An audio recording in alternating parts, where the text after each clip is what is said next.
Investigations reporter Tom Winter.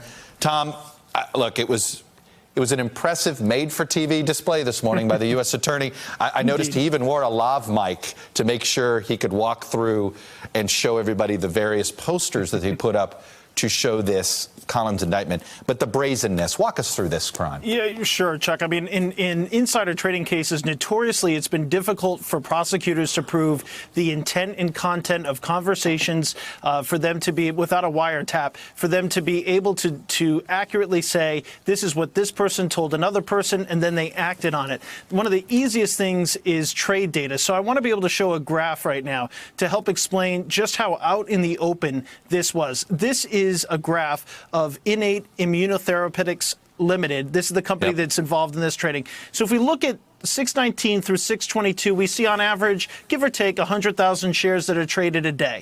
And then all of a sudden we see this jump up on the 23rd, which was the first day after the trading information was shared. Yeah, and so you've got Collins's son's fiance, and the other person charged in this indictment, Steven Zarsky, trading 400,000 shares that day alone, just themselves. That's 4 times the average volume. So if you're the SEC and you have tons of computing power, and you have the ability to look at all of these, all of the shares that are traded. You know, I looked today, Facebook, Apple, they traded about 20 million shares each today. But if you're looking at a stock that only has 100,000 shares traded, and you move 400,000 shares, it's like robbing a bank at 3 a.m. trying to drill into the safe, and you set off fireworks. It just could not be any more obvious that something is going on with this stock, where something has occurred here. And then for regulators and investigators to look into it, you say, okay, who was moving all these shares, and what nexuses do these people have in common with people that may work for the company? Well, it's the son of a board of directors who's moving a lot of these shares. From there, you can pretty quickly develop the case. All right. Well, the brazenness doesn't end there, now does it, Tom? This is what was amazing. At the time that he okays the trade, I want to walk through another timeline here. Collins knew he was being watched and did it anyway. March of 2017, the Office of Congressional Ethics notifies Collins that it was conducting a preliminary review because of this overheard stock tip business that was going on. April of 2017, the Ethics Committee tells Collins it was conducting a secondary review.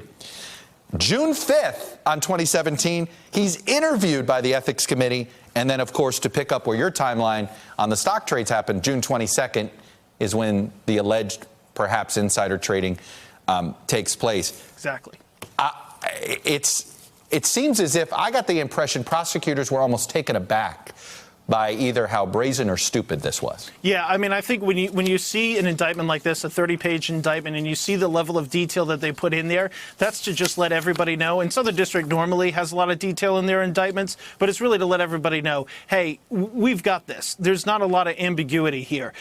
When you have somebody, they clearly have his email communications, because he can't even claim that he didn't get the information. Not only does he get the information from the CEO, which is not illegal, but then he tells them, hey, he responds to them and essentially says, I can't believe that this occurred. So there's really no holes in this case. It really leaves them no option but to push forward with the prosecution, Chuck. Tom Winter, we never know how our day is going to end, do we? Especially in the world of investigations. Or when it's going to start. Or when it's going to start. Tom Winter, nice work. Thank you very much. By the way, a quick note to you viewers. It is legal for a sitting member of the House of Representatives to serve on a corporate board. It is not legal for a sitting member of the United States Senate to do that. One gets a feeling the House will be changing its rules come 2019.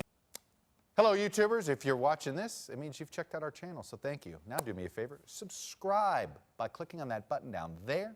Click on any of the videos to watch the latest interviews and highlights from MTP Daily and MSNBC. You can get more Meet the Press content every morning in the First Read newsletter. If you're tired of content that you don't know anything about where it came from, you don't have to have that problem with us.